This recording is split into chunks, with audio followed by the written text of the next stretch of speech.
একবারে আইসিইউতে ছিল যেটা, যে রাষ্ট্রটা, আমি তো মনে করি না যে আইসিইউতে ছিল। আপনার রাষ্ট্রই ছিল, রাষ্ট্রকে একবার হাইজ্যাক হয়ে গেছিল।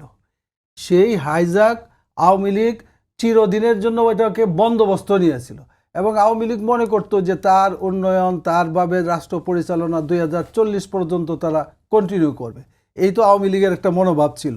কিন্তু 2024-এ ছাত্র জনতা এবং দীর্ঘদিনের আন্দোলন সংগ্রাম, এটা না করলে আবার অনেকে গুছা হবে, যে দীর্ঘদিন যাবৎ যারা আন্দোলন সংগ্রামে ছিল, মানুষের মনের আকুতি এবং মানুষের শক্তি যেটা ছিল, সেই মনোবল নিয়ে ধাক্কা দিয়া শেষ পর্যন্ত আমাদের ছাত্রদেরকে আগে রাইখিয়া, গুলির মুখে ছাত্ররা গুলি খায়া, প্রায় 2000-এর মতো মানুষের শাহাদতের পরে, অনেকের পঙ্গুত্ব বরণের মাধ্যমে আমরা এই ফেসিবাদের থেকে রাষ্ট্র ক্ষমতাকে, আমরা এই হাইজ্যাককৃত রাষ্ট্রকে আমরা ফিরে আনলাম।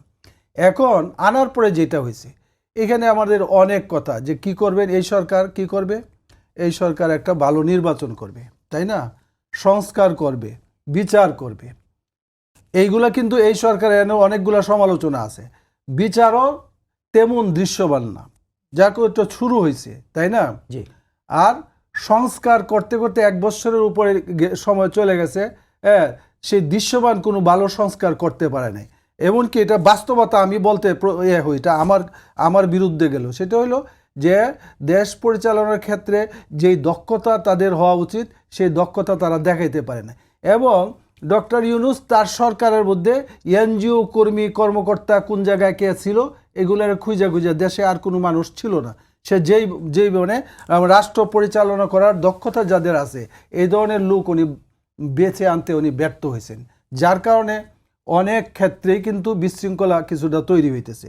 সুতরাং আমি অবশ্যই বলি, এই জন্য আমরা বলি যে নির্বাচন বিলম্বিত হোক, এটা আমরা মোটেও চাই না।